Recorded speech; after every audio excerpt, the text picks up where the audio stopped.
Hello dear, आप लोग को वेलकम करता हूं बायो साइंस के एक नए वीडियो के साथ। माय डियर, डाइजेस्टिव सिस्टम के बारे में पढ़ना है, ठीक है।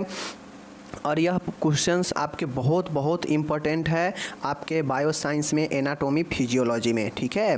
तो जितने भी फर्स्ट ईयर है इस क्वेश्चन को अभी कंप्लीट कर लीजिए और मैं आपको स्टेप बाय स्टेप पढ़ाने वाला हूं, जिससे एकदम समझ में आ जाएगा कि आखिर यह डाइजेस्टिव सिस्टम होता क्या है। समझ गए चीज़ों को। इसमें आपको क्वेश्चन जब पूछेगा तो दो तरीके से क्वेश्चन पूछेगा। एक तो आपको ये पूछेगा कि जो है विभिन्न प्रकार के जो पाचक रस है, जठरांत्र है, उसके बारे में बताएं, ठीक है। जठरांत्र जब भी कहेगा तो आपको विभिन्न प्रकार के जो जठर रस है, मतलब जो गैस्ट्रिक जूस है, उसके बारे में आपको बताना होगा, जो सहायक में आता है, जो पाचन तंत्र के सहायक अंग में आता है, ठीक है। अगर आपसे सीधा पूछेगा कि पाचन तंत्र को समझाए चित्र के सहायता से, तो आपको फिर पाचन तंत्र को ही बताना पड़ेगा। और आप लोग जानते हैं कि कोई भी तंत्र हो, तंत्र का मतलब ही होता है एक जाल सा, मतलब बहुत सारे ऑर्गेन मिलकर एक सिस्टम बनाता है। तो चलिए आपको हम लेवल डायग्राम के साथ में आज समझाते हैं डाइजेस्टिव सिस्टम को। समझ गए? चलिए अच्छे से समझ लीजिए, कोई दिक्कत नहीं होगा। सबसे पहले चीज़ों को समझिए कि आखिर यह पाचन तंत्र है क्या। समझ गए? तो माय डियर, आपको एक बात पहले दिमाग में डाल लेना पड़ेगा कि जो डाइजेशन सिस्टम होता है हमारे बॉडी में, वह एक केमिकल प्रोसेस होता है, वह एक रासायनिक प्रक्रिया होता है, ठीक है। सबसे पहले ऑब्जेक्टिव में ये पूछ सकता है आपसे कि पाचन तंत्र यानी हमारे बॉडी में या मानव के शरीर में जो पाचन होता है वह कैसी प्रक्रिया है, भौतिक है, रासायनिक है। तो दिमाग में डालिए, यह एक रासायनिक प्रक्रिया होती है, ठीक है। तो पाचन एक यांत्रिक एवं रासायनिक प्रक्रिया है, ओके। इस प्रक्रिया में, मतलब ये जो रासायनिक प्रक्रिया है, इसमें जो भोजन होता है यह अति सूक्ष्म कणों में खंडित होता है, मतलब विभाजित होता है। जाहिर सी बात है, जब हम भोजन करते हैं तो उसमें बहुत सारा हमारे जो है मुंह में लार ग्रंथि होते हैं, ओरल कैविटी में। वह क्या करता है कि बहुत सारे सलाइवा को, लार को भोजन में मिक्स कराता है। भोजन को दांतों से तोड़ा जाता है, छोटे छोटे सूक्ष्म कणों में विभाजित किया जाता है, ठीक है। तो वही कहता है कि इस प्रक्रिया में आहार यानी भोजन को अति छोटे छोटे कणों में जो है खंडित होता है, ठीक है। तथा एंजाइम व पाचक रसों की क्रिया से भोजन के अघुलनशील पदार्थ को घुलनशील घटक के रूप में तैयार किया जाता है। अब आपको एक चीज़ समझना पड़ेगा कि जो हम दांत के द्वारा भोजन को छोटे छोटे कण में तोड़ देते हैं, लेकिन उसके बाद भी भोजन जो है कंप्लीट रूप से पचता नहीं है। तो पचता कब है? तो जब भोजन हमारे दांतों से तोड़ने के बाद जो है जो हमारा एलिमेंट्री कैनल होता है, आहार नली होता है, उसके द्वारा जो है पेट में जाता है, अमाशय में। अब अमाशय में जाता है तो वहाँ पे बहुत सारे पाचक रस होते हैं जो अमाशय से लेके आंतों तक जो है सीक्रेट होते हैं, इस भोजन में मिलते हैं, जिसके कारण भोजन जो अघुलनशील होता है, जो घुलने वाला पदार्थ नहीं होता है, वह भी घुल जाता है इस एंजाइम और पाचक रस के सहायता से। जैसे हम भोजन करते हैं तो इसमें फैट होता है, वसा भी होता है, प्रोटीन भी होता है, ये सब कार्बनिक पदार्थ होता है जो अघुलनशील होता है। लेकिन हमारे बॉडी में ऐसा जूस है, ऐसा जो है पाचक रस है, जो सीक्रेट होने के बाद, जो एंजाइम सीक्रेट होने के बाद इस अघुलनशील पदार्थ को भी घुलनशील पदार्थों में बदल देता है। और यही जो है हमारा एक रासायनिक प्रक्रिया होता है कि भोजन को अति सूक्ष्म कणों में पहले विभाजित करना, फिर पाचक रस और एंजाइमों के द्वारा भोजन जो अघुलनशील पदार्थ है उसको घुलनशील पदार्थ में बनाता है, ठीक है, तैयार करता है। अब जब भोजन हमारा घुलनशील पदार्थ में बन जाता है तो भोजन में जो भी पोषक तत्व, जो भी घटक होते हैं जो भोजन में मौजूद होते हैं, वह शरीर के कोशिकाओं के द्वारा ऑब्जर्व कर लिए जाते हैं, ठीक है। और समस्त प्रक्रिया को ही पाचन क्रिया कहते हैं। देखिए, हम भोजन किए, ठीक है, भोजन जैसे ही करते हैं तो हमारा दांत जो है छोटे छोटे कणों में विभाजित कर देता है मुंह में, और मुंह में जो भी डाइजेस्टिव ग्लैंड होता है, सलाइवा ग्लैंड जो है, सेलेवरी ग्लैंड होता है, लार ग्रंथि, वहाँ से लार का सीक्रेट होता है। अब वह लार भोजन में मिलता है, मिलने से भोजन एक लुगदी के समान चिकना हो जाता है, जिससे निगलना आसान हो जाता है। अब वह जैसे ही आहार नाल के जरिए अमाशय में जाता है, तो अमाशय में हम लोग जानते हैं कि वहाँ पे HCl सीक्रेट होता है, ठीक है। अब वह HCl जो है क्या करता है कि भोजन में अगर कोई सूक्ष्म जीव हो तो उसको वहाँ पे गला देता है, मार देता है। फिर भोजन का कुछ जो है पाचन की क्रिया हमारा पेट में भी हो जाता है, फिर भोजन वहाँ से आगे बढ़ता है छोटी आंत की तरफ, ठीक है। अब छोटी आंत में पैंक्रियाज से बहुत सारे जूस मिल जाते हैं, एंजाइम मिल जाते हैं। उसी प्रकार से लीवर से जो है बाइल जूस मिल जाता है जो फैट का जो है पाचन कर देता है। तो इस प्रकार से जो भोजन हमारा है वह अघुलनशील से एकदम भोजन घुलनशील बन जाता है, समझ गए। अब जब घुलनशील बन जाता है तो हमारे बॉडी को जो भी पोषक तत्व चाहिए इसी घुलनशील के जरिए ब्लड में जो है मिल जाता है, ऑब्जर्व कर लिए जाते हैं कोशिका के द्वारा, और यही संपूर्ण प्रक्रिया पाचन जो है प्रक्रिया डाइजेस्टिव सिस्टम कहलाता है। ठीक है, इस प्रक्रिया को जो है मानव के आहार नाल द्वारा पूर्ण किया जाता है। अब यह जो प्रक्रिया होता है आहार नाल के द्वारा पूर्ण किया जाता है। ठीक है, हम जो कुछ भी भोजन के रूप में खाते हैं उनसे प्राप्त पोषक तत्व जो शरीर को रक्त द्वारा उपयोग में लिए जाते हैं, परंतु जो शिष्ट अवशिष्ट भाग मल के रूप में बाहर निकल जाते हैं, और यह सब के सब जो है हमारे पाचन तंत्र के अंदर ही होता है। सीधा समझिए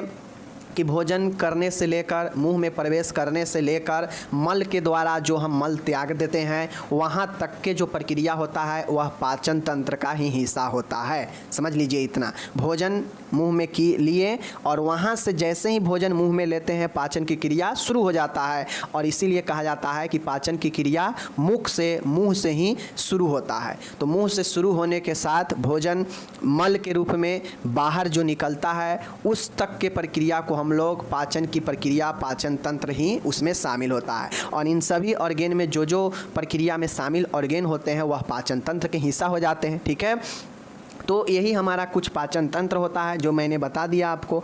अब हम लोग देखते हैं फिगर में कि कहाँ कौन से ऑर्गेन जो है पाचन तंत्र में हिस्सा लेता है। ठीक है, देख लीजिए, डाइजेस्टिव सिस्टम में हमारा मुंह से स्टार्ट होता है, तो यह हमारा माउथ हो गया, मुंह। ठीक है, मुंह में दांत भूमिका निभाता है। ठीक है, उसी प्रकार से टंगू भी भूमिका निभाता है, जीभ। उसी प्रकार से हमारा मुंह में दांत भी भूमिका, सैलिवरी ग्लैंड भी भूमिका निभाता है। तो दांत में मुख्यतः 4 ऑर्गेन होते हैं जो भूमिका निभाते हैं, और चिक्स भी तो होता है, गाल भी तो जो है भोजन को जो है एक जगह पर रखने में मदद करता है। ठीक है ना, तो मुंह में 4 ऑर्गेन होते हैं। ठीक है, उसी प्रकार से बात किया जाए, ये हमारा क्या होता है, एसोफेगस है। ये हमारा नली होता है, भोजन का नली, जो क्या होता है ग्रसनी से जुड़ा होता है, इसे ग्रास नली बोलते हैं, इसोफेगस बोलते हैं। ठीक है, याद रखिएगा।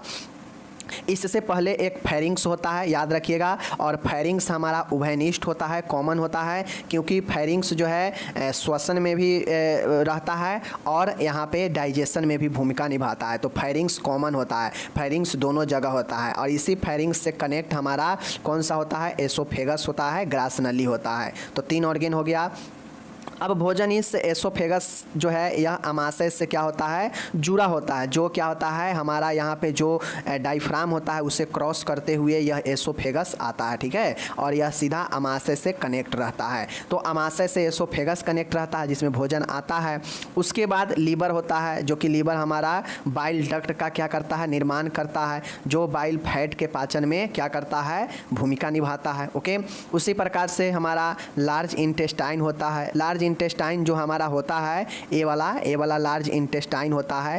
ये लार्ज इंटेस्टाइन जो होता है यह भोजन से जल को अवशोषित करता है और जो है मल को निकालने का काम करता है। ठीक है, तो यह भी होता है। उसके बाद स्मॉल इंटेस्टाइन, ये बीच वाला पार्ट होता है जिसमें भोजन पूर्ण रूप से पचने का काम करता है। ठीक है, और अवशोषण होने का भी काम करता है यहाँ से। ठीक है, और उसके बाद बड़ी आंत से ही कनेक्ट हमारा रेक्टम होता है, मलाशय होता है जहाँ पे मल स्टोर होता है, और उसके बाद एनस होता है, मल द्वार, जहाँ से मल निकल जाता है। तो यह कुल ऑर्गेन हमारा बॉडी का डाइजेस्टिव सिस्टम में भूमिका निभाता है। ठीक है, याद रखिएगा।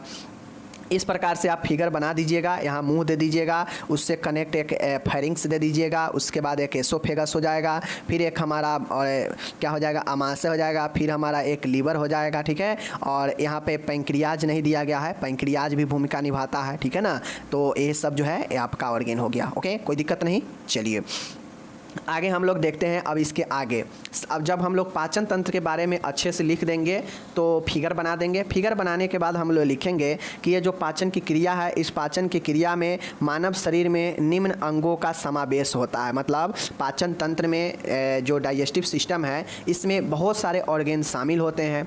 अब उस ऑर्गेन सब को 2 भागों में विभाजित कर दिया गया है। ठीक है, एक भाग होता है जो हमें आहार नाल एलिमेंट्री कैनल का हिस्सा होता है। ठीक है, एक भाग पाचन तंत्र का होता है जो आहार नाल कहलाता है, एलिमेंट्री कैनल कहलाता है, ठीक है। दूसरा जो पार्ट होता है डाइजेस्टिव सिस्टम का वह सहायक पाचन ग्रंथि होता है जिसे हम लोग एसेसरी डाइजेस्टिव ग्लैंड्स कहते हैं। इसमें वो सारे ऑर्गेन शामिल होते हैं जो कुछ न कुछ जो है सिक्रेशन करता है और फिर वह पाचन में भूमिका निभाता है। वह स्राव जो है पाचन की क्रिया के लिए आवश्यक होता है, तो वह सारे ऑर्गेन को हम लोग एसेसरी डाइजेस्टिव ग्लैंड में रखते हैं। जैसे कि मैं बता देता हूँ, तो पहले तो ये समझ लीजिए यह दो पार्ट में बांटा गया है, एक एलिमेंट्री आहार नाल और एक सहायक एसेसरी, ठीक है, दो प्रकार से बांटा गया है। अब ये जो पाचन तंत्र होता है दो प्रकार से आपको समझना होगा कि कौन कौन से दो प्रकार में, एलिमेंट्री में कौन है और एसेसरीज में कौन है, ऑर्गेन सब देखना ना पड़ेगा। तो देखिए एलिमेंट्री कैनल यह मुख मतलब माउथ से प्रारंभ होकर एनस तक फैली रहती है, इसमें निम्न ऑर्गेन शामिल होती है।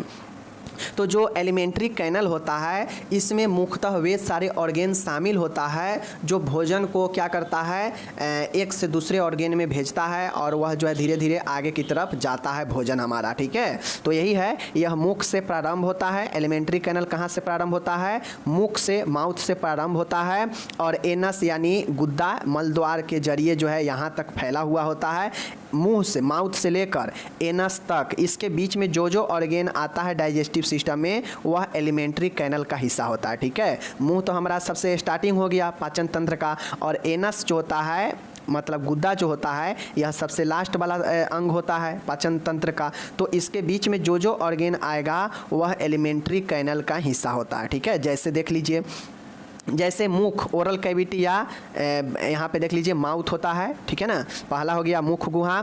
दूसरा है हमारा फेरिंग्स, ग्रसनी। अब ये ग्रसनी आप लोग देखे होइएगा, मैं रिस्पायरेटरी सिस्टम पढ़ाए थे तो वहाँ पे ग्रसनी वहाँ भी आया था। तो यह ग्रसनी उभयनिष्ठ होता है जो डाइजेशन में और हमारा रिस्पायरेटरी दोनों में शामिल होता है, ठीक है।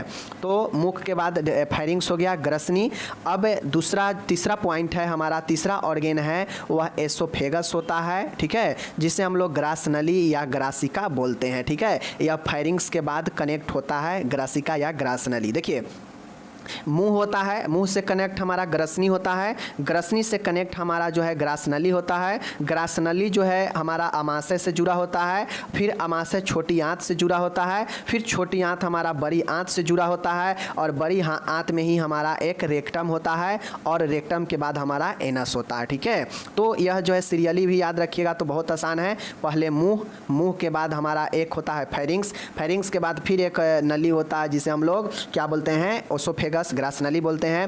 फिर ये ग्रास नली हमारा पेट से कनेक्ट होता है, यह पेट जो है हमारा फिर छोटी आंत से कनेक्ट होता है, फिर छोटी आंत हमारा बड़ी आंत से कनेक्ट होता है, फिर बड़ी आंत हमारा एक मल के रूप में मलाशय होता है, फिर मलाशय से एक रेक्टम जो है हमारा एनस निकलता है। तो यह सब हमारा एलिमेंट्री कैनल आहार नाल का हिस्सा है, ठीक है, याद रखिएगा। ये सब हो गया। चलिए अब सहायक अंग कौन कौन से है, एसेसरीज कौन से है, और मैं आपको अभी बता देता हूँ। जब जठरांत के बारे में पूछेगा ना कि गैस्ट्रो जो है गैस्ट्रोनोमियल जो है बारे में बताइए, गैस्ट्रोनोमियल के बारे में बताइए, जठरांत के बारे में, तो आपको नॉर्मली उसमें सहायक अंगों के बारे में ही आपको जो है बताना पड़ता है, ठीक है। जैसे जो जो चीज़ें स्रावित होता है, जो जो सिक्रेशन जो है पाचन में भूमिका निभाता है, और वह जो जो ऑर्गेन जिस चीज़ का सिक्रेशन करता है और फिर पाचन में भूमिका निभाता है, तो वह सारा ऑर्गेन जो है एसेसरीज सहायक में आ जाता है, ठीक है। जैसे सहायक अंग कौन कौन होगा, तो एसेसरीज ऑर्गेन कौन कौन से है देख लीजिए। वे अंग जो भोजन के रासायनिक पाचन के लिए आवश्यक पदार्थों का श्रावण करते हैं, वही चीज़ें हैं वे अंग जो भोजन के पाचन में मतलब भोजन के डाइजेशन में जो जो रासायनिक पदार्थों का श्रावण करता है वही हमारा सहायक अंग हो जाता है। लेकिन यह भोजन के पचते समय वास्तव में यहाँ से भोजन नहीं गुजरता है, ठीक है। जैसे लीवर में हमारा भोजन जाता है, नहीं जाता है, पैंक्रियाज में हमारा भोजन जाता है, नहीं जाता है, सैलिवरी ग्लैंड में भोजन जाता है, नहीं जाता है, लेकिन यह सब ऑर्गेन भोजन के पाचन में भूमिका निभाता है, क्योंकि यहाँ से कुछ न कुछ पदार्थों का सिक्रेशन होता है भोजन के पाचन के लिए, इसीलिए यह सब सहायक होता है। डायरेक्टली यहाँ से भोजन गुजरता नहीं है, भोजन कहाँ से गुजरेगा, मुँह से गुजरेगा, फिर फेरिंग्स से गुजरेगा, फिर जो है हमारा कहाँ से गुजरता है, फिर हमारा जो है ओसोफेगस से गुजरता है, स्टोमक से गुजरता है, छोटी आंत से, बड़ी आंत से गुजरता है। तो यह सब भोजन डायरेक्टली गुजरता है, तो इसलिए यह सब एलिमेंट्री कैनल हो जाता है, जहाँ से भोजन डायरेक्टली न गुजर कर वहाँ के ऑर्गेन जो है कुछ न कुछ चीज़ों को स्रावित करता है, जो भोजन के पाचन में भूमिका निभाता है, तो वह ऑर्गेन सहायक हो जाता है। ठीक है, कोई चीज़ अगर डायरेक्टली काम नहीं करता है तो अगर उसके सपोर्ट में है तो वह सहायक ही ना होगा। तो यही चीज़ें हैं, समझ गए चीज़ों को। तो ऐसे सीरीज के बारे में समझ गए। अब देख लीजिए ऐसे सीरीज में कौन कौन से ऑर्गेन है। तो ऐसे सीरीज में हमारा सैलिवरी ग्लैंड आता है, ठीक है, लार ग्रंथि, जो लार का क्या करता है, सिक्रेशन करता है, जो भोजन को लुगदी बनाता है, भोजन को चिकना बनाता है। ठीक है, उसके बाद यहाँ से टाइलिन भी निकलता है। लीवर होता है, लीवर भी हमारा बाइल जूस का निर्माण करता है, और बाइल यानी पित्त, वह पित्त लवण का निर्माण करता है, और यह पित्त पित्ताशय में जमा होता है। यह पित्त जो है भोजन को क्या करता है, फैट को जो है पाचन करता है। ठीक है ना, तो ये लीवर इसलिए आवश्यक होता है। गोल्ड ब्लैडर क्या होता है, तो गाल ब्लैडर जो है पित्त को क्या करता है, स्टोर करके रखता है, समझ गए। और हमारा चौथा है अग्नाशय पैंक्रियाज। पैंक्रियाज क्या करता है, देखिए नॉर्मली गोल्ड गाल ब्लैडर होगा नहीं, ठीक है, यहाँ पे आप लोग गाल ब्लैडर को काट दीजिएगा।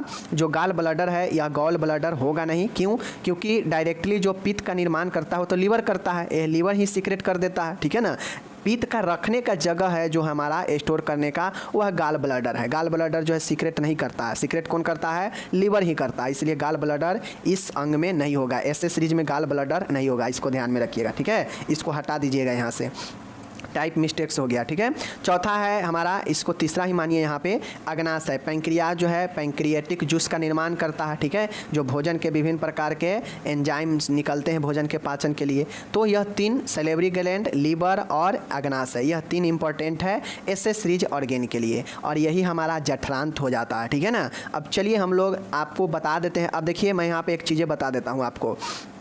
अब देखिए हम लोग को सैलिवरी ग्लैंड डिटेल से पढ़ना है, पूछता है 5 नंबर में। ठीक है, लीवर के बारे में डिटेल से पढ़ना है, 5 नंबर में पूछा जाता है, 10 नंबर में भी पूछता है।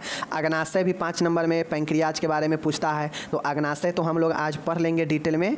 ठीक है ना, इसके बाद हम लोग अगले वीडियो में लीवर और सैलिवरी ग्लैंड के बारे में पढ़ेंगे। उसी प्रकार से मैं यहाँ पर बता दूँ आपको, अमाशय हो गया आपका, ठीक है ना, अमाशय हो गया, छोटी आंत हो गई, बड़ी आंत हो गई, यह तीनों का आपका अलग अलग वीडियो मिलेगा, क्योंकि आप लोग देखते होइएगा छोटी आंत के जो है संरचना के बारे में, कार्यों के बारे में पूछता है, तो हम आगे अलग से एक डिटेल में पढ़ाएंगे छोटी आंत को, बड़ी आंत को भी डिटेल में पढ़ाएंगे। ठीक है, अमाशय को भी बड़ी जो है डिटेल में पढ़ाएंगे। बाकी इन सभी 3 ए हो गया, और 3 जो नीचे है उसके अलावा जो ए सब है छोटा छोटा है, तो ये सबको अभी हम बता देते हैं। ठीक है, बाकी लिखना सबके बारे में है, जब पाचन तंत्र पूछेगा ना तो हल्का हल्का सबके बारे में आपको डिस्कस करना पड़ेगा, लेकिन ये क्वेश्चन सब अलग से भी बनता है, अमाशय, स्मॉल इंटेस्टाइन, लार्ज इंटेस्टाइन, ठीक है, लीवर, तो ये सब को हम लोग एक डिटेल से भी पढ़ना है, तो इसलिए डिटेल पढ़ाएंगे तो उसमें जानिए जाइएगा, तो इसमें लिख दीजिएगा थोड़ा थोड़ा। ठीक है ना, बाकी जो अभी हमको पढ़ना है इसमें अभी पढ़ा देते हैं। ठीक है, जैसे मुंह के बारे में जान लीजिए, माउथ के बारे में। तो मुंह में, यहाँ पे मुंह होगा, मुंह में लार ग्रंथियों व ओरल म्यूकोसा द्वारा भोजन घुलकर एक लुगदी में बदल जाता है, और हमारा भोजन का जो पाचन का प्रारंभ होता है वह मुंह से ही होता है। तो इसमें आप लोग डिटेल से लिखिएगा कि भोजन का, पाचन का, यह पाचन तंत्र का पहला हिस्सा होता है कौन, मुख, और यहीं पे जो है हमारा लार ग्रंथि पाए जाते हैं, और ओरल म्यूकोसा होता है जो भोजन को एक लुगदी के रूप में बनाता है और भोजन को तोड़ता है, और भोजन को दांतों के द्वारा मुंह में ही जो है खंडित किया जाता है। ठीक है, तो ये चीज़ें मुंह के बारे में लिख देंगे हम, हो गया। उसके बाद हमारा आता है मुंह से जुड़ा हुआ हमारा फैरिंग्स होता है। ठीक है, अब फैरिंग्स श्वास नली से भी जुड़ा होता है, फैरिंग्स हमारा ग्रसनी यानी मुख से भी जुड़ा होता है जहाँ से भोजन आता है। तो हमारा ग्रसनी फैरिंग्स श्वास में भी भूमिका निभाता है और भोजन वाला में भी बेचारा भूमिका निभाता है। तो फैरिंग्स देखिए, यह श्वसन मार्ग तथा पाचन मार्ग का उभयनिष्ठ है, मतलब यह श्वसन मार्ग में भी उपस्थित होता है और यह पाचन मार्ग में भी उपस्थित होता है। कौन, फैरिंग्स ग्रसनी। ठीक है, याद रखिएगा। अब देखिए यहाँ पे भोजन मुंह से ग्रसनी में प्रवेश होता है, मतलब हम लोग मुंह में जो भोजन करते हैं ना, और मुंह के बाद जो हम निगलते हैं तो वह ग्रसनी में ही भोजन जाता है। ठीक है, तो ही कहता है भोजन मुंह से ग्रसनी में प्रवेश करता है, करते ही एपिग्लोटस श्वसन नली को बंद कर देता है। और हम लोग जानते हैं कि जो फैरिंग्स होता है वह श्वास नली से भी कनेक्ट है और मुँह वाला से भी कनेक्ट है, मतलब नाक वाला से भी कनेक्ट है और मुँह वाला से भी कनेक्ट होता है। तो यहाँ पे एक एपिग्लोटस पाया जाता है। ठीक है, फैरिंग्स में एक जो है हमारा एपिग्लोटस होता है जो क्या करता है, हम भोजन करते हैं ना तो श्वास नली वाले को जगह को बंद कर देता है और जिससे होता है कि हमारा भोजन एसोफेगस में प्रवेश कर जाता है। अगर हमारा श्वास नली को बंद नहीं करेगा एपिग्लोटस तो क्या होगा कि हमारा भोजन नीचे फेफड़ा में चला जाएगा, श्वास नली के रास्ता में भी चला जाएगा। तो इसलिए फेरिंग्स जो है दोनों में मौजूद होता है, श्वास में भी और मुंह में भी। लेकिन एपिग्लोटस जो होता है वह फेरिंग्स के जगह पर क्या करता है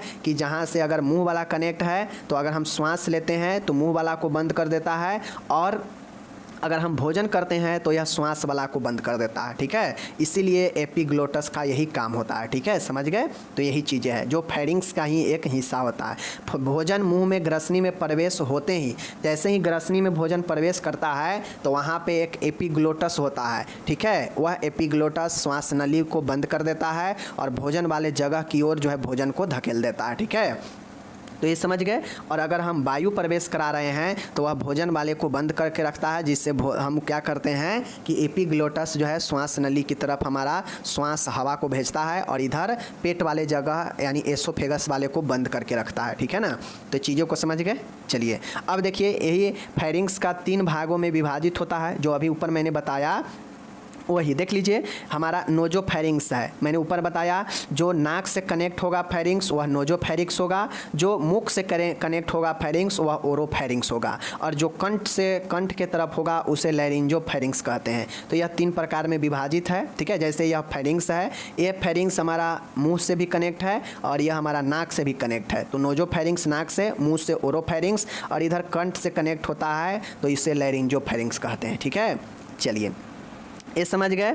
ग्रसनी, अब देख लीजिए, जो ग्रसनी होती है वह ग्रसिका में खुलती है। मतलब जो हमारा फेरिंग्स होता है ना ग्रसनी, वह जो है हमारा ग्रसिका मतलब ग्रास नली एसोफेगस में खुलती है। ठीक है, चलिए एसोफेगस जिसको बारे में हम लोग देखने जा रहे हैं। भोजन फेरिंग्स से होते हुए, ठीक है ना, एसोफेगस में प्रवेश करता है। भोजन जो है फेरिंग्स से होते हुए एसोफेगस मतलब ग्रास नली में प्रवेश करता है एवं भोजन प्रीस्टालिक, देख लीजिए,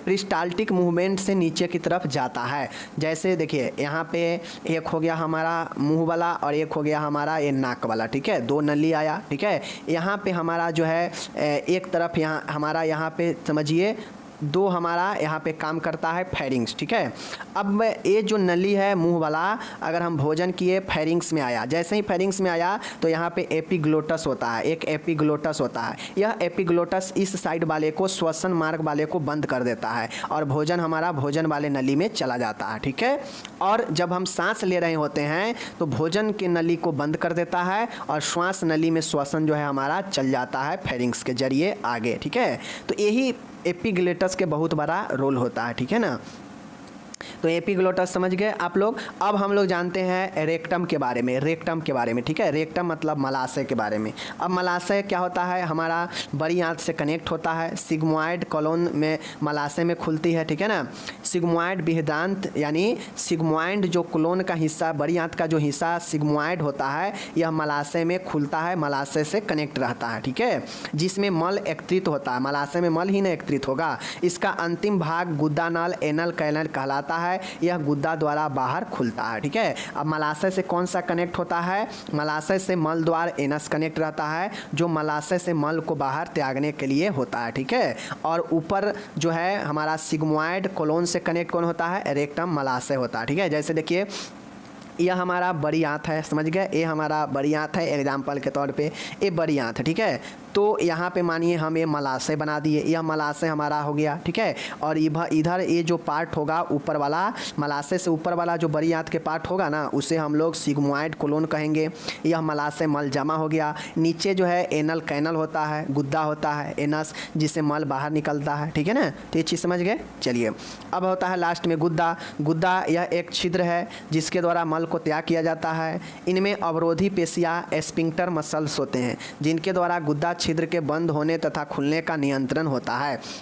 जो छिद्र होता है उस पर एक पेशिया होता है, ठीक है, जिसे हम लोग एस्फिंक्टर मसल्स कहते हैं। यह एस्फिंक्टर क्या होता है कि हमारे मल को रोकता है और बाहर निकलता है। जब हम त्याग करते हैं तो यह मसल्स खुल जाता है, यह एस्फिंक्टर खुल जाता है। जब हमें मल कस के लगा हो और हम रोकते हैं तो रोकने में जो काम करता है वह एस्फिंक्टर मसल्स ही काम करता है। अब मान गए इस मसल्स का नर्व अगर काम नहीं करेगा तंत्रिका, तो क्या होगा, यह एस्फिंक्टर पर कंट्रोल खत्म हो जाएगा और जब मन होगा मल धांसिन जो है उसमें से निकल जाएगा, क्योंकि उस पर कंट्रोल ही नहीं है, उसका नर्व ही खत्म हो गया है। तो गुद्दा जो है हमारा, गुद्दा में एक महत्वपूर्ण चीज़ें होता है। गुद्दा के छिद्र में, गुद्दा के छिद्र जो मसल्स का होता है उसमें एस्फिंक्टर मसल्स होता है, जो क्या करता है, बंद होता है और खुलता है। इसके द्वारा ही हम मल पर काबू रख पाते हैं, ठीक है। इसमें भीतर की तरफ अनैच्छिक अवरोधनी इनवॉलेंटियर एस्फिंक्टर तथा बाहर की तरफ ऐच्छिक वॉलेंटियर एस्फिंक्टर होते हैं। मतलब जब आपको मल लगता है तो देखते होइएगा कि एकदम मल प्रेशर दिया रहता है अंदर से, तो वह हमारा इनवॉलेंट्री होता है, उस पर हम कोई नियंत्रण नहीं रखते हैं। लेकिन जो बाहर से हम रोके रहते हैं वह वॉलेंट्री होता है, उस पर हमारा नियंत्रण होता है। और यह एस्फिंक्टर जो है वॉलेंटियर होता है, जो बाहर से होता है गुद्दा के, ठीक है। तो गुद्दा के बारे में समझ गए। चलिए, ये हो गया। अब हमारा एक छोटा सा चीज़ें पढ़ना है, पीतरस, ठीक है, बाइल के बारे में। यह चूँकि लीवर से सीक्रेट होता है, ये आपको लीवर में ही पढ़ा दिया जाएगा। बाइल जूस कोई इंपॉर्टेंट है नहीं, बाइल जूस किसी का जो है यह पार्ट भी नहीं है। ये आपको हमारा निर्माण होता है लीवर के द्वारा, तो हम लीवर वाले में इसको पढ़ लेंगे, ठीक है। अभी उतना इंपॉर्टेंट है नहीं, ठीक है, पाचन तंत्र का यह हिस्सा है नहीं, समझ गए। अब हम लोग चलते हैं पैंक्रियाज के बारे में। पैंक्रियाज क्या होता है, देखिए पैंक्रियाज 5 नंबर में आपसे एग्जाम में पूछे जा सकते हैं कि पैंक्रियाज अग्नाशय का सचित्र वर्णन करे, इसके कार्यों को लिखे, ठीक है। तो चलिए हम पैंक्रियाज के बारे में देखते हैं। जब मैं आपको ये पैंक्रियाज पढ़ा दूंगा तो उम्मीद है कि आप इस पैंक्रियाज के पढ़ लेने के बाद जो है आप खुद से जो है आप इसके कार्यों को लिख सकते हैं। कैसे, देखिए, अग्नाशय, पैंक्रियाज को हिंदी में अग्नाशय कहते हैं। पैंक्रियाज या अग्नाशय, अग्नाशय एक लंबी ग्रंथि है। सबसे पहले समझिए, अग्नाशय जो है एक क्या है, हमारा ग्लैंड है, एक हमारा ग्रंथि है, जो कि एक लंबी ग्रंथि है, जो पहले दूसरे लंबर वर्टेब्रा के सामने स्थित होती है। जो कहाँ स्थित होती है, जो हमारा उदर के नीचे, मतलब पेट के नीचे दूसरे और पहले और दूसरे जो लंबर वर्टेब्रा होता है उसके सामने स्थित होता है, ठीक है। आकार में यह एक तरफ से मोटी तथा दूसरी तरफ से पतली ग्रंथि होती है। इसके आकार की बात किया जाए तो एक साइड से यह मोटी होती है, मैं आपको चित्र नीचे दिखाऊंगा, टेंशन नहीं लीजिए, क्योंकि एग्जाम में जब आप अग्नाशय के बारे में बताएंगे तो चित्र भी बनाना पड़ेगा, ठीक है। आकार में यह एक तरफ से मोटी तथा दूसरी तरफ से पतली एक लंबी ग्रंथि होती है ये, ठीक है। अग्नाशय से एक विशेष प्रकार का रस निकलता है जिसे क्लोम रस पैंक्रिएटिक जूस कहते हैं, और यही पैंक्रिएटिक जूस जो है हमारा पाचन में भूमिका निभाता है। इसीलिए इसे ऐसे सीरीज ऑर्गेन के अंतर्गत रखा गया है, सहायक पाचन ग्रंथि के अंतर्गत रखा गया है, ठीक है। तो समझ गए कि अग्नाशय से एक विशेष प्रकार का रस निकलता है जिसे क्लोम रस पैंक्रिएटिक जूस कहते हैं, ओके। चलिए, अब अग्नाशय का रचना देख लीजिए। अग्नाशय जो है लगभग 6 इंच लंबी होती है। चूँकि यह एक पतली लंबी संरचना है तो यह 6 इंच लंबी होती है। बात किया जाए इसकी मोटाई की, थिकनेस की, तो लगभग 1.5 इंच मोटी व चपटी यह होती है। तो आप लोग समझ लीजिए 1.5 इंच से ज़्यादा इसका मोटाई नहीं होगा और 6 से 10 इंच के बीच लंबी यह हो सकती है, ठीक है। तो अग्नाशय लगभग 6 इंच लंबी और 1.5 इंच मोटी चपटी होती है, ठीक है। इसका वजन की वेट की बात किया जाए तो 70 से 90 ग्राम के बीच में इसका वजन होती है। तो वेट अगर पूछे तो 70 से 90 ग्राम के बीच में यह जो है इसका वेट होता है, ठीक है। अब बात किया जाए, पैंक्रियाज एक मिश्रित प्रकार की ग्रंथि है, मिक्स्ड ग्लैंड इसे कहा जाता है, ठीक है। इसके अंतःस्रावी कार्य, मतलब देख लीजिए, अब इसके कार्य के बारे में भी देख लीजिए।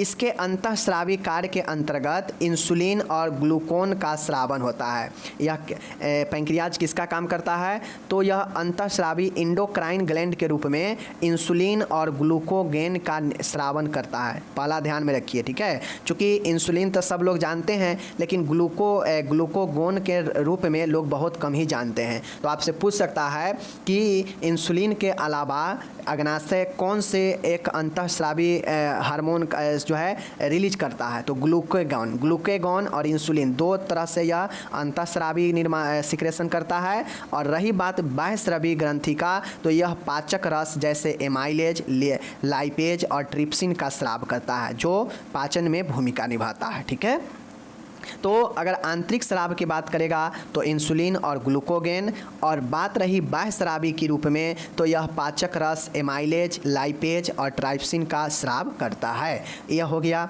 तो यह क्या क्या करेगा? इंसुलिन का अग्नाशय का क्या काम हो जाएगा? तो अग्नाशय इंसुलिन का जो है सिक्रेशन करता है, अग्नाशय ग्लूकागोन का जो है क्या करता है? स्रावन करता है। यह अंतःस्रावी ग्रंथि के रूप में भी कार्य करता है, यह बाह्यस्रावी ग्रंथि के रूप में भी काम करता है। यह पाचक जो है रसों को स्रावन करता है, पाचक रस जैसे एमाइलेज, लाइपेज और ट्राइप्सिन का जो है सीक्रेट करता है। ठीक है, यह पाचन में भूमिका निभाता है, यह इंसुलिन के मात्रा को कंट्रोल करके रखता है। तो यह सब कार्य हो जाता है। इसके कार्यों को आप लिख दीजिएगा। ठीक है, अब कार्य कैसे लिखिएगा? तो अग्नाशय के यहाँ तक लिखने के बाद चित्र बनाइएगा। ये चित्र बनाइएगा बॉडी में कहाँ होता है? तो देख लीजिए, यह उदर के ठीक नीचे पहले दूसरे लंबर वर्टेब्रा के सामने होता है। तो देख सकते हैं एक ओर यह पटली है और दूसरी ओर यह क्या है? हमारा इसी प्रकार से जो है इसकी रचना होती है। तो आपको यह सब नहीं बनाना पड़ेगा चित्र में। चित्र में सिर्फ आप इतना बनाइएगा। मैं बता देता हूँ, चित्र में आप क्या बनाइएगा? सिर्फ इतना बनाइएगा। ठीक है, कम से कम आप ऐसे भी बनाकर आप बना दीजिएगा ना, तो यह समझ जाएगा। सिर्फ इतना भी बना दीजिएगा। और यह इसका मोटाई वाला भाग हेड हो गया, बीच वाला बॉडी और पूंछ वाला यह टेल हो जाता है। और इतना भी, और इसका नाम पैंक्रियाज दे दीजिएगा, तो यह चित्र आपका समझ जाएगा एग्जामिनर जो कॉपी को चेक करेगा। तो सिर्फ इतना बना देने पर आपको, और इसमें एक डक्ट लगा दीजिएगा जहाँ से बाइल जो है पाचक रस निकलता है। ठीक है ना, तो ये लगा देने से देखिए कैसे चित्र बनाइएगा मैं बता देता हूँ। जैसे हमारा ए वाला भाग मोटा है, ठीक है, ऐसे करके बनाएंगे। ठीक है, आगे तक ले जाएंगे ऐसे करके, और ऐसे कुछ हम जो है इसको बना देंगे। ये हो गया। अब हमको इसमें क्या करना है? एक डक्ट बनाना है, तो डक्ट ऐसे कनेक्ट कर देंगे ऐसे करके। ठीक है, और इसमें जो है हमारा डक्ट ऐसे ही कुछ जो है इसका हम डक्ट ऐसे ही कुछ बना देंगे। ठीक है ना, ऐसे हो गया, ये डक्ट हो गया। अब इसका हम दे देंगे, यह हो गया हेड, ये यहाँ बॉडी हो जाएगा, ये टेल हो जाएगा। इसे बाइल डक्ट दे देंगे। ठीक है, और उसके bile duct, pancreatic duct, sorry bile duct नहीं होगा, बाइल डक्ट तो वहाँ पे होता है। ठीक है ना, ये पैंक्रियाटिक डक्ट है जहाँ से क्या होगा? स्रावन होता है। ठीक है ना, पाचक रसों का। तो ये चीज़ आपका हो गया, समझ गए? और इतना लिखने के बाद 5 नंबर आपको दे देगा। अब इधर यहाँ पे इंग्लिश टोटल दिया गया है। इंग्लिश में जो लोग इंग्लिश वाले हैं, आपको एक साइड में इंग्लिश दे दिया हूँ नीचे, ताकि आपको डिस्टर्ब ना हो कि बीच में हिंदी और इंग्लिश आ जाए। तो इसके लिए आपको टेंशन नहीं लेना। बाकी के जो भी ऑर्गेन यहाँ पे मैं नहीं बताया हूँ, उसके पीछे रीज़न है ये है कि आपको सभी के बारे में डिटेल से पढ़ना है। तो ये बातें आप लोग समझ लीजिए। ठीक है, कोई दिक्कत नहीं। मैंने आपको पहले ही क्या बताया कि 2 भाग होता है पाचन तंत्र के, एक एलिमेंट्री कैनल और एक एसेसरीज ग्लैंड, एक पाचन सहायक पाचन ग्रंथि। ठीक है, अब एलिमेंट्री में होता है माउथ, फेरिंग्स और ओसोफेगस। ठीक है, स्टोमक होता है। तो स्टोमक के बारे में मैंने आपको क्या क्या इसमें बता दिया। माउथ के बारे में तो आप खुद से लिख सकते हैं। ठीक है, फेरिंग्स भी क्या होता है ये बता दिए, ओसोफेगस बता दिए। अब रही बात इस तीनों के बारे में, तो तीनों के बारे में हमें डिटेल से पढ़ना है। ठीक है, क्योंकि इसका अलग अलग भी क्वेश्चन पूछता है। तो जब मैं डिटेल से पढ़ा दूंगा तो जानकारी हो ही जाएगी आपको। तो यहाँ पे लिख ही दीजिएगा थोड़ा थोड़ा, समझ गए? एनस के बारे में बता ही दिए, रेक्टम के बारे में बता ही दिए, सहायक में आपको पैंक्रियाज के बारे में पढ़ा ही दिए। रह गई बात लीवर और सैलिवरी ग्लैंड का, तो इस दोनों के बारे में भी अलग से पढ़ा देंगे। डिटेल में पढ़ना होगा लीवर और ग्लैंड को, चूँकि पूछता है अलग अलग प्रश्न। तो जो इंपॉर्टेंट था मैंने यहाँ पर बता दिया, और जो क्वेश्चन रह गए पॉइंट मैं उसको अगले वीडियो में क्लियर कर दूंगा। पाचन तंत्र और इसके जो सहायक ऑर्गेन है, अभी चलेगा 1-2 क्लास, क्योंकि हमको लीवर पढ़ना होगा, छोटी आंत, बड़ी आंत और अमाशय पढ़ना होगा, और सैलिवरी ग्लैंड पढ़ना होगा। तो 2 क्लास अभी लगेंगे, इसमें टेंशन नहीं लेना है, आपको अच्छे से समझा देंगे। हाँ, लेकिन इतना मैं ज़रूर कहता हूँ, जितना ऑर्गेन देखे हैं ना, चाहे वो एलिमेंट्री कैनल में हो या आपका एसेसरीज ग्लैंड में हो, दोनों जितना ऑर्गेन दोनों में देखे हैं, सब में 4-4, 5-5 लाइनें लिखना पड़ेगा आपको, सब में लिखना पड़ेगा। अगर आप फेरिंग्स, ओरल कैविटी हो गया, ठीक है, ओसोफेगस हो गया, छोटी आंत, बड़ी आंत, अमाशय, एनस, रेक्टम, इस सब के बारे में अगर आप नहीं बताएंगे तो फिर कैसे आप समझा पाएंगे? सिर्फ नाम लिखने से तो होगा नहीं। तो 2-2, 4-4 लाइन सब के बारे में लिखना पड़ेगा। हम मिलेंगे आपसे अगले वीडियो में, तब तक के लिए धन्यवाद।